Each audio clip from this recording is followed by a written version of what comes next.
বর্ষাকাল ইলিশ মাছ খাবো না, সে কি কখনো হয় নাকি? হোক না ছোট সাইজ। তো যাই হোক, আমি ফেসবুক দেখছিলাম, হঠাৎ একটা রেসিপি সামনে এসে গেল। আর আমার বাড়িতেও হাতের কাছে পুরো ইলিশ মাছ করব বলে সব রেডি। তো করে ফেললাম ফেসবুক থেকে দেখে এই রেসিপিটা, কিন্তু সত্যিই যেরকম টেস্ট বলেছিল ঠিক তেমনই টেস্ট হয়েছে। দারুণ একটা রেসিপি। তো চলো তোমাদের সাথে শেয়ার করি। প্রথমে তেল দিয়ে দিয়েছি, আর তার মধ্যে দিয়ে দিলাম কালো জিরে ফোড়ন। আর আমি দেখো ওর মধ্যে একটু হলুদ গুঁড়ো দিয়ে দিলাম তেলের মধ্যে, আর দিয়ে দিচ্ছি অল্প একটুখানি নুন। কারণ কি, নুনটা কিন্তু তেলের মধ্যেই দিলাম, মাছে কিন্তু মাখালাম না। তো দুর্দান্ত একটা টেস্ট হয়েছিল, সত্যি আমি ভাবতে পারিনি যে এত সহজে এত সুন্দর একটা রেসিপি। তো ফেসবুক থেকে দেখেই আমি এটা বানালাম। তো তোমরাও বানিয়ে দেখো, যে তোমাদের যদি ভালো লাগে তাহলে কিন্তু একটা লাইক কমেন্ট করে দিয়ে পাশে থেকো। তো এখানে দেখো ইলিশ মাছগুলো ওই নুন আর তেলের মধ্যে কিন্তু আমি দিয়ে দিলাম। এদিকে দেখো সর্ষে, কাঁচা লঙ্কা, নুন আমি যেটা বেটে রেখেছিলাম সেটাই কিন্তু একটা জলের মধ্যে আমি গুলে নিয়ে নিচ্ছি। এটা কিন্তু কালো সর্ষে আর সাদা সর্ষে মিক্সড ছিল।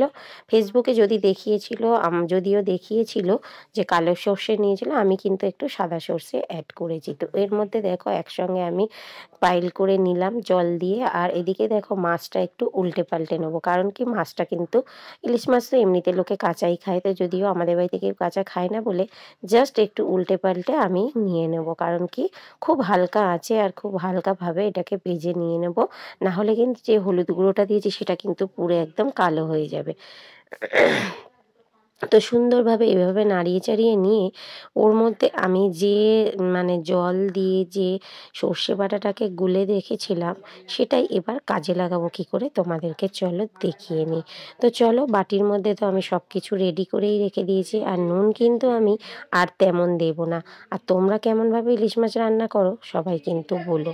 আমি এইভাবে দেখো সেই জলটা ওর মধ্যে ঢেলে নিলাম। এটাতে কিন্তু তুমি ঝোল করলেও অপূর্ব একটা স্বাদ লাগে।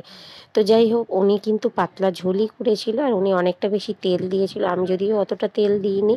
তো যাই হোক, আমি দেখো ওপর থেকে কয়েকটা চেরা কাঁচা লঙ্কা দিয়ে দিলাম। যেহেতু আমার 3-4টে লঙ্কা বাটা ছিল, আমাদের বাড়িতে ঝালটা খায় না, তোমরা তোমাদের পছন্দ মতো ঝালটা দিয়ে দিও, ব্যাস আর কোনো কথাই নেই। আমি তাও একটু সর্ষে বাটার বাটিটা ধুয়ে আর একটু জল দিলাম।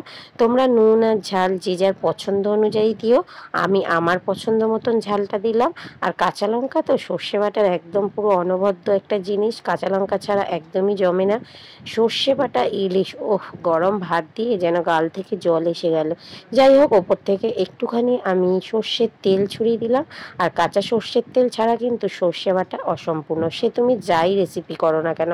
আমি সবসময় সর্ষে বাটার রেসিপি দিয়েছি। তো তোমাদেরকে সেটাই বলি যে এর আগেও অনেক রেসিপি দিয়েছি, তাতেও কিন্তু আমি একই কথা বলেছিলাম। তো চলো, রেসিপিটা কেমন হয়েছে অবশ্যই কমেন্ট করে জানিও। চল, ততক্ষণের জন্য টাটা।